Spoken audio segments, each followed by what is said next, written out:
Ahora sí. Bien, muy buenos días, queridos hermanos. Es un agrado poder reunirnos nuevamente, ¿cierto?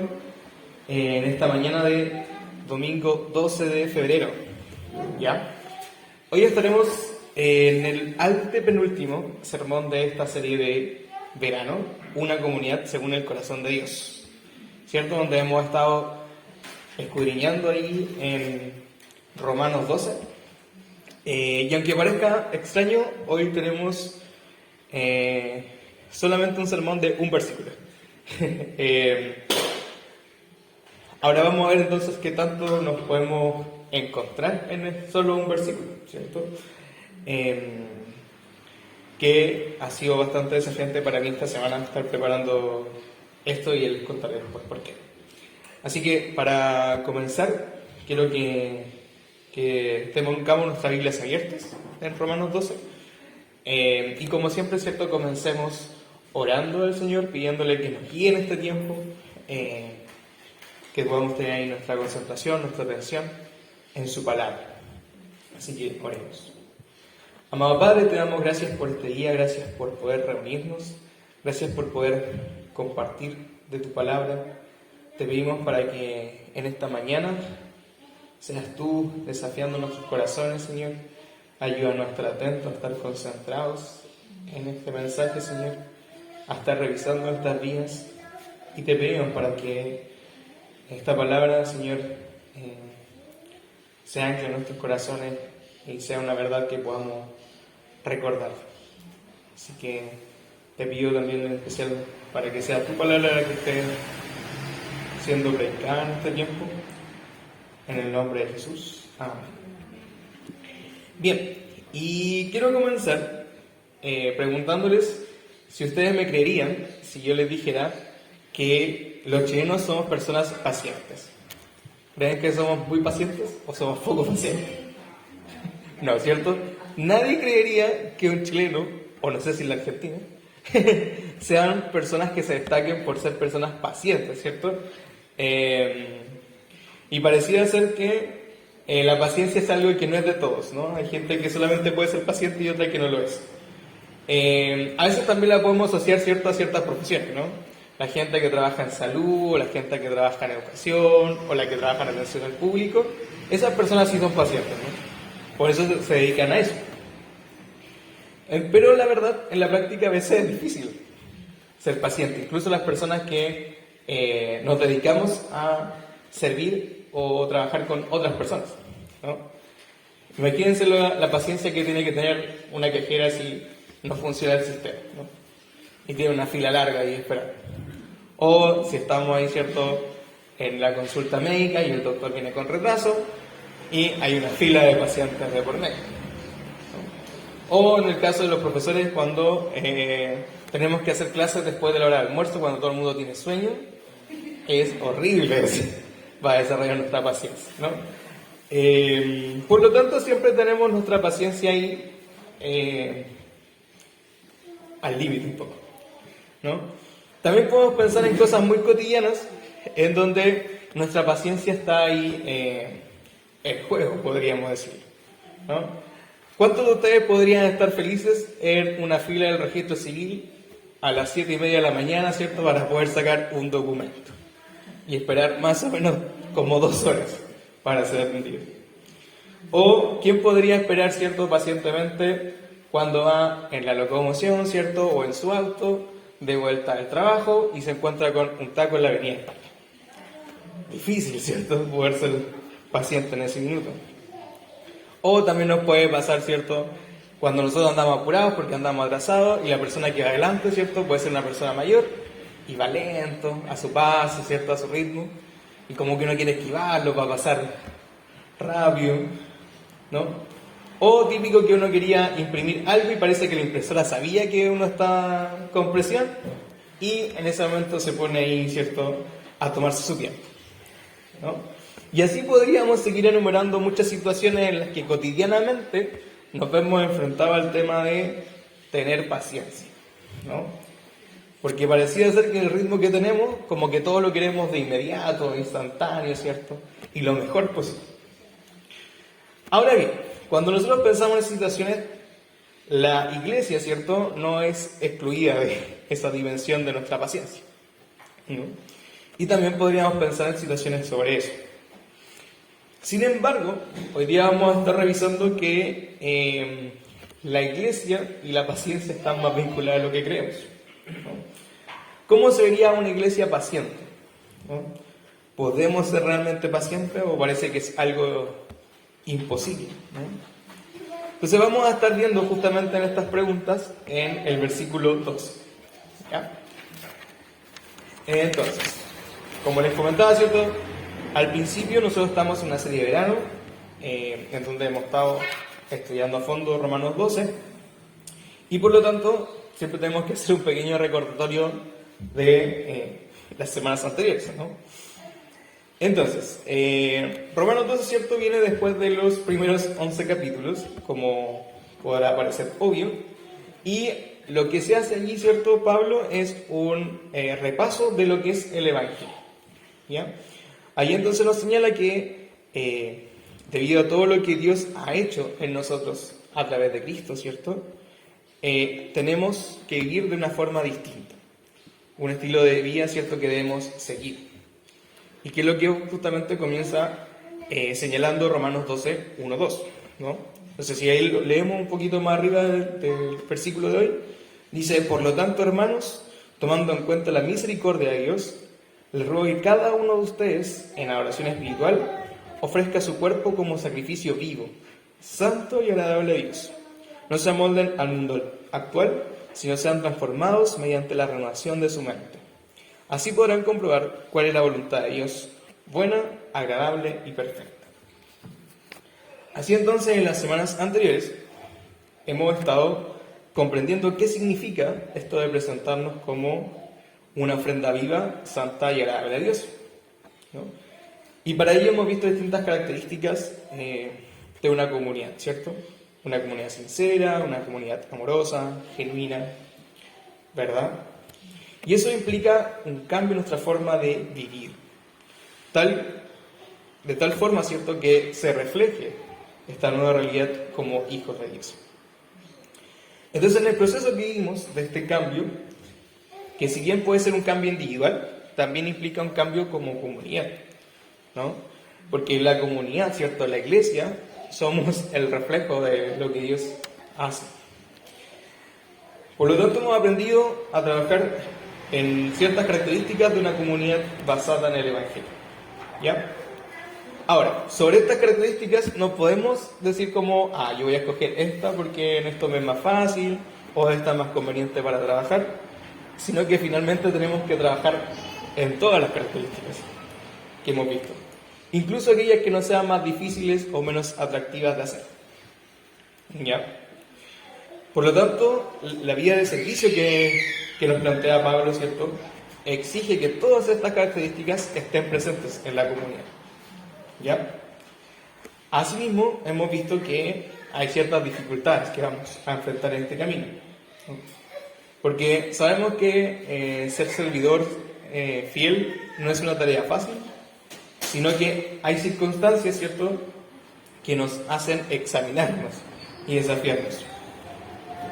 Por lo tanto, en ese momento, ¿cierto?, tenemos que recordar un poco de lo que hemos aprendido, y es que para tener éxito en esta vida de servicio, ¿cierto?, de acuerdo a lo que Dios quiere, no podemos confiar en lo que yo hago porque sé que eso va a resultar mal, ¿cierto?, o va a resultar de mala gana y podemos fallar. Por eso entonces vamos a estar mirando a Cristo y confiar en Él, ¿no?, que Él va a hacernos que podamos servirle como Dios quiere. Entonces, yendo ya directamente al versículo 12, en este versículo vamos a ver que Pablo nos enseña que una iglesia, según el corazón de Dios, es una comunidad paciente, guiada por la por la esperanza en todo momento. ¿Ya? Eso es lo que vamos a tener como punto claro. Que Dios espera, ¿cierto?, una comunidad paciente, guiada por la esperanza en todo momento. Entonces, para ello, en este versículo 12 vamos a encontrar que Pablo nos indica 3 consejos que nos pueden ayudar a servir a Dios como Él lo desea. Primer consejo: alegres en la esperanza. Segundo, pacientes en el sufrimiento. Y tercero, perseverantes en la oración. Vamos a estar entonces ahí revisando cada uno de esos puntos. ¿Ya? Entonces, sigamos al primer punto que dice alégrense en la esperanza. Es lo que podemos leer al comenzar este versículo 12. ¿Ya? Y que puede sonar súper bonito y muy sencillo. Incluso podemos publicar en las redes sociales, ¿no? Alegrarse en la esperanza. Pero, ¿qué significa exactamente esto? ¿Qué significa el realmente alegrarse en la esperanza? Entonces, por un lado tenemos la palabra alegría, que es una palabra que bien está manoseada, ¿cierto?, por nuestra sociedad, a veces la usamos mucho, sin saber exactamente a qué nos referimos. Y su origen de etimología, ¿cierto?, su significado original, venía del latín y significaba vivo y animado. Eso era la alegría. ¿Ya? Sin embargo, cuando la leemos desde un contexto bíblico, la alegría tiene un sentido mucho más profundo, ¿no? Y tiene relación con el estado de conocer a Jesús, su mensaje, ¿cierto? Y regocijarse en él, ¿no? Por ende, la alegría en la Biblia se entiende de una forma totalmente distinta a lo que podemos pensar socialmente, ¿cierto? Porque pensaríamos que nuestra alegría la conseguimos cuando tenemos algo que queríamos, ¿cierto? O estamos viviendo una vida sin problemas, entonces yo puedo estar alegre. Y ahí nos tenemos entonces que preguntar, ¿qué tipo de alegría es la que yo quiero vivir? O la que estoy viviendo, ¿no? ¿Esta alegría que está centrada en las cosas del mundo? ¿O esta alegría de conocer a Dios, ¿no? Y no es fácil, porque muchas veces, ¿cierto?, las circunstancias nos hacen repensar. Por lo tanto, entonces, esta alegría que se menciona en la carta está asociada aquí a un segundo concepto, la esperanza, ¿ya?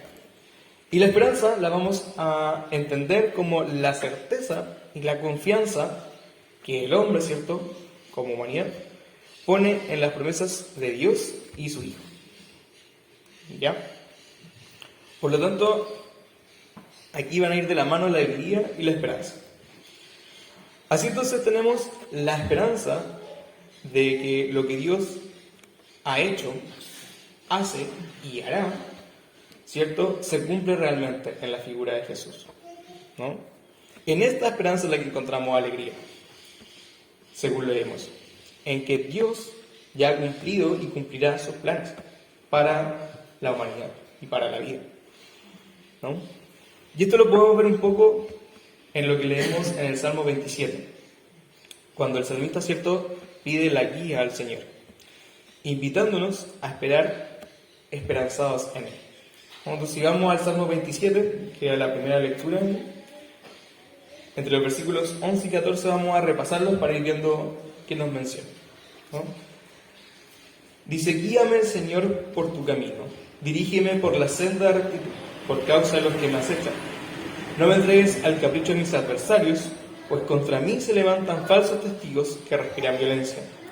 Pero de una cosa estoy seguro: he de ver la bondad del Señor en esta tierra de los vivientes. Pon tu esperanza en el Señor. Ten valor, cobra ánimo. Pon tu esperanza en el Señor, ¿no? Así dice el Salmo 27. Por lo tanto, aquí vemos esta esperanza, ¿cierto?, que está de manifiesto en la guía de Dios, en su rectitud, en su camino, en su cuidado, ¿no? Sabe y está seguro, ¿cierto?, de las promesas que Dios hizo, las va a poder vivenciar, ¿no? Por ello termina diciéndonos que debemos tener esperanza en el Señor, ¿no? Y aquí entonces cabe preguntarnos a cada uno de nosotros: ¿estoy siendo esperanzado en el Señor? ¿Estoy poniendo de verdad mi esperanza en Él? ¿O en las circunstancias? ¿No? ¿Estamos realmente recordando de las promesas? ¿Estoy viviendo alegre en las circunstancias difíciles? Ahí tenemos un tremendo desafío, ¿no? Y ese desafío para recordar esas promesas es mirar a Jesús, mirar su cruz, mirar cómo Él cumple realmente esas promesas. Y dejar de mirar aquello que nos inquieta, ¿cierto? Y que a veces vemos como algo imposible de resolver. Vamos al segundo punto. Muestren paciencia en el sufrimiento, ¿no? Si volvemos ahí al versículo 12, tenemos esta segunda indicación, ¿no? Muestren paciencia en el sufrimiento, o como dice algunas versiones, soporten con valor los sufrimientos o aguanten la aflicción, ¿no? De esa forma podríamos encontrar esta parte del versículo. Y uno lee esto y queda atónito, ¿no? ¿Cómo hago esto? Al comienzo veíamos que ya era difícil ser paciente. Imagínense lo que significa ser paciente en el sufrimiento, que es algo que parece muy loco porque nuestra sociedad nos dice que evitemos cualquier cosa que nos cause sufrimiento, ¿cierto? Es como si yo tengo problemas en el trabajo, me cambio de trabajo. Si yo tengo problemas con mi familia, me cambio y salgo de mi casa, ¿no? Entonces, ¿cómo enfrentamos esto que nos dice Pablo, ¿no? Y que suena tan extraño en nuestra cultura actual? Veamos, entonces. Acá entonces vamos a hacer una pequeña vista a algo que nos puede ayudar a entender un poco más esto, que tiene relación a la época en la que vivimos, ¿no? De acuerdo a los estudios bíblicos, se dice que nosotros vivimos un periodo que se llama ya, pero todavía no, ¿no? El cual, según explica Morgan, se entiende como la distinción entre los elementos, ¿cierto?, de las promesas que da Dios sobre las últimas cosas. Hay cosas que ya están cumplidas hoy, ¿cierto? Hay elementos que ya están del reino de Dios, ¿no?, y que llegaron con Cristo, pero hay otros elementos que todavía no, que no han visto su cumplimiento, ¿cierto?, final o pleno en el presente. Por ejemplo, el reino de Dios es presente y futuro. Él reina en la era presente y reinará más plenamente en la era por venir. Sin embargo, ¿cierto?, sabemos que el dolor y el sufrimiento es parte de esta realidad, ¿no? Y la tenemos que entender así, porque es parte de nuestra realidad quebrada, de este ya pero todavía no, ¿no? Es algo que solo se cumple en la promesa de Dios y en su venida. Entonces, ¿de qué manera enfrentamos esto que sabemos que ya es parte de nuestra naturaleza y el tiempo que nos tocó vivir, ¿no? Y aquí podemos recordar un poco lo que también leímos en el Salmo 27. Dice: el Señor es mi luz y mi salvación, ¿a quién temeré? El Señor es el baluarte de mi vida, ¿quién podrá amedrentar? Por lo tanto, Dios siempre está cuidando de sus hijos, ¿no? Y el salmista tiene muy claro eso, de que finalmente, pese a que pase cualquier cosa, estamos ante un Dios que es todopoderoso, ¿no? Luego el salmista escribe, ¿cierto? No me desampares ni me abandones, Dios de mi salvación. Aunque mi padre y mi madre me abandonen, el Señor me recibirá en sus brazos. Por ende, el salmista tiene claro que Dios está siempre con él y que lo recibirá pese a cualquier cosa, ¿no? Y esto nos debe enseñar a que Dios no nos castiga cuando estamos en tiempos de conflicto, ¿no? No vamos a entender que pasar por dificultades, por momentos difíciles o por sufrimientos porque Dios nos tiene mal, quiere vernos mal, ¿cierto? Sino que nos muestra que Dios está obrando en sus vidas, en la vida de cada uno, ¿no? Porque no es algo ajeno, no es que se le escapó a Dios y dijo, vamos a tener ahora enfermedad, ¿no? Sino que es parte de lo que Dios tiene para nuestra vida, ¿no? Por lo tanto, incluso en estos momentos, ¿cierto?, en que vemos que nos sentimos más desolados, podemos reconocer y confiar en que Dios tiene el control, ¿no? Y muchas veces sufrimos porque pensamos que nosotros tenemos el control y nosotros queremos buscar la solución, ¿cierto?, a los problemas, pero Dios nos muestra que finalmente Él está en control de todo y de sus tiempos, que eso nos cuesta, ¿no? Y es parte de ser paciente. Implica entender que los tiempos son distintos a lo que yo quiero, ¿no? Así entonces tengamos en mente algo que está también en el libro de Romanos 8, 18, donde dice: de hecho, considero que en nada se comparan los sufrimientos actuales con la gloria que habrá de revelarse en nosotros.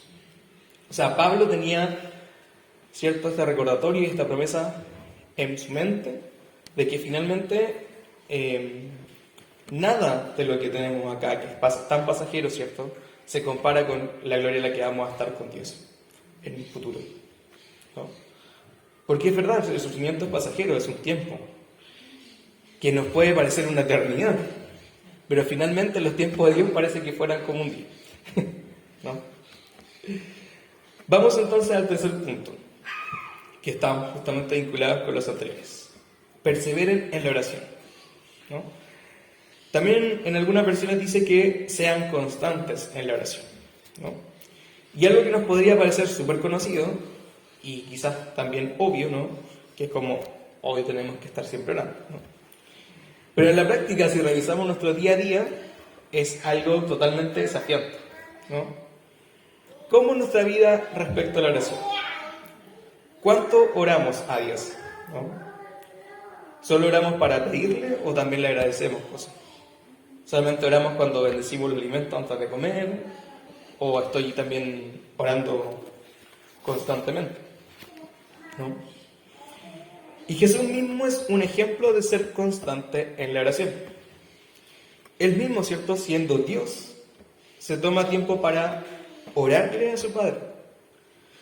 Como leemos, por ejemplo, en Juan 17. Juan 17 es una oración de Jesús completa. Todo el capítulo es una oración. Perdón, no Juan, Lucas 17. Yo lo escribo. Hago la corrección. Lucas 17, ahí sí. Donde Jesús, ¿cierto?, ora. Y ora por él, pidiéndole, ¿cierto?, que cuide de su vida. Ora por sus discípulos, ¿no? E incluso ora por todos aquellos que creen en él, ¿no?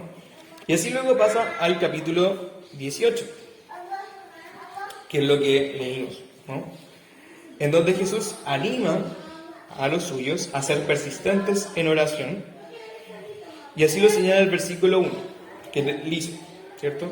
Jesús les contó a sus discípulos una parábola para mostrarle que debían orar siempre sin desanimarse. Y ahí entonces pasa a contarles esta parábola sobre la ayuda y el juez injusto, ¿no? En donde vemos que esta mujer, a través de su constancia frente a un juez, es el juez que finalmente decide dar justicia frente a lo que ella es, ante la petición, ¿cierto?, constante de esta mujer, ¿no? Entonces luego, al final de la parábola, Jesús nos dice que si un juez injusto reacciona ante la persistencia, ¿cuánto más lo hace Dios Padre, ¿cierto?, que nos ama y que es justo? ¿Ya? También podemos ver esto en el Salmo 27, ¿no?, en donde el salmista demuestra su dependencia. Dice: oye, Señor, mi voz cuando a ti clamo. Compadécete de mí y respóndeme. El corazón me dice: busca su rostro.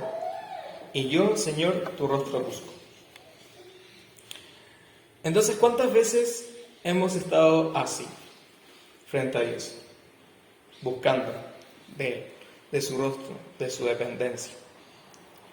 ¿Por cuánto tiempo podemos estar orando por un motivo? ¿Solo una vez? ¿Cuando me acuerdo? ¿Diariamente? ¿O hasta que obtenga una respuesta?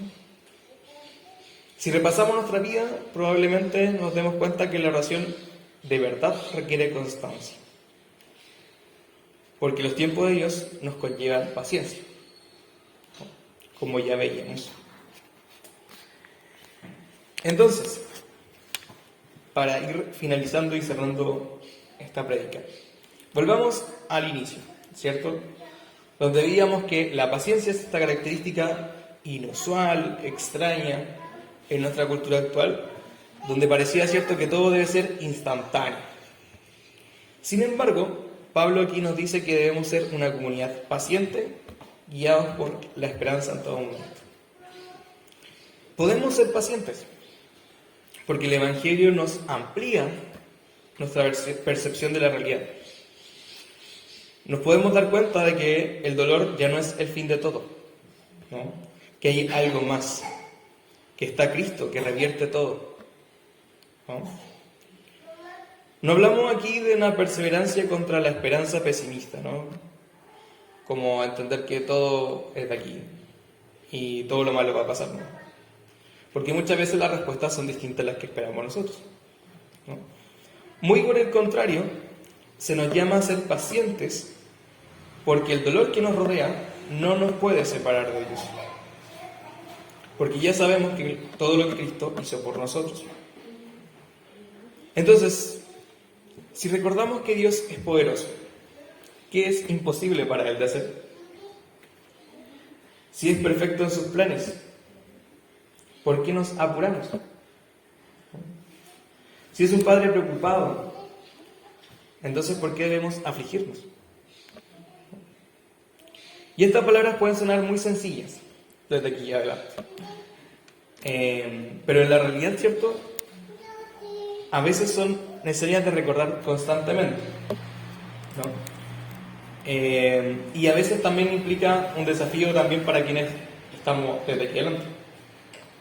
Yo les cuento, por ejemplo, que esta semana fue todo un enfrentarme mucho a esta palabra porque me sentía muy afligido.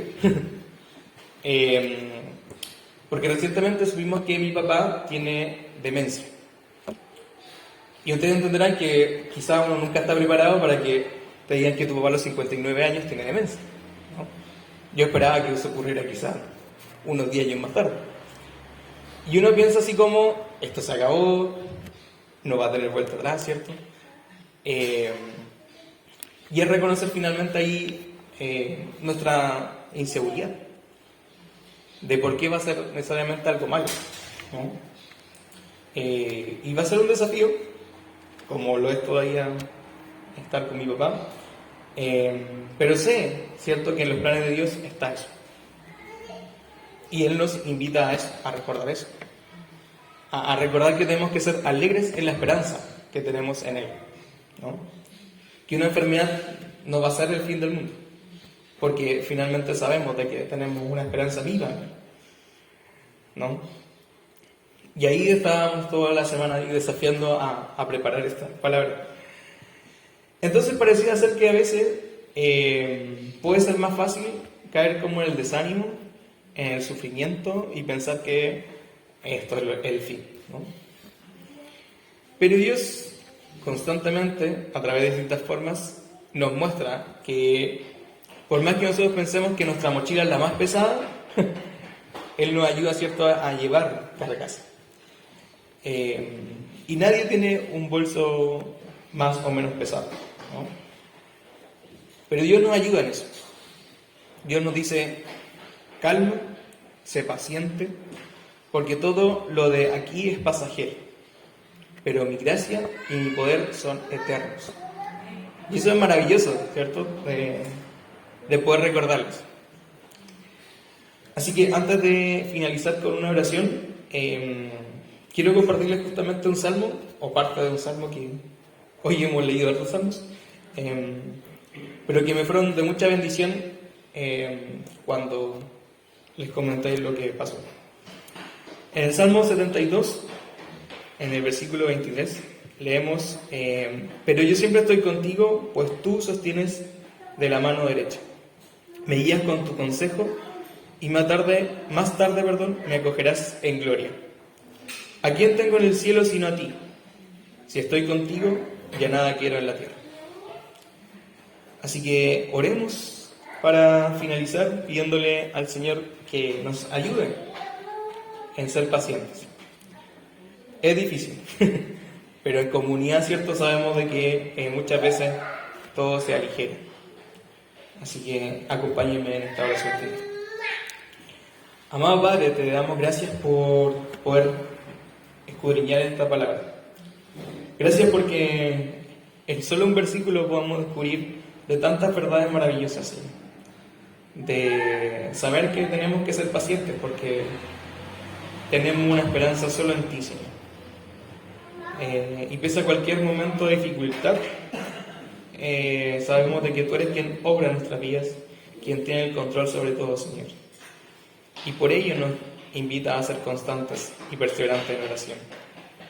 Ayúdanos, Padre, a estar orando más, a estar siempre dependiendo de ti, a ser agradecidos por todo aquello que tenemos y a esperar en ti, porque sabemos de que por más que nosotros podamos apurar o tomar malas decisiones, tú eres quien tiene el control sobre cada una de nuestras vidas, Señor. Así que te damos gracias por este tiempo y te pedimos para que aquello que hoy leemos, Señor, siga impactando nuestra vida y lo recordemos diariamente. No sea solo hoy parte de lo que escuchamos, sino que también sea parte de nuestra vida, Señor. Ayúdanos también a ser como comunidad pacientes y apoyarnos unos a otros, recordando estas cosas, Señor, orándonos por otros.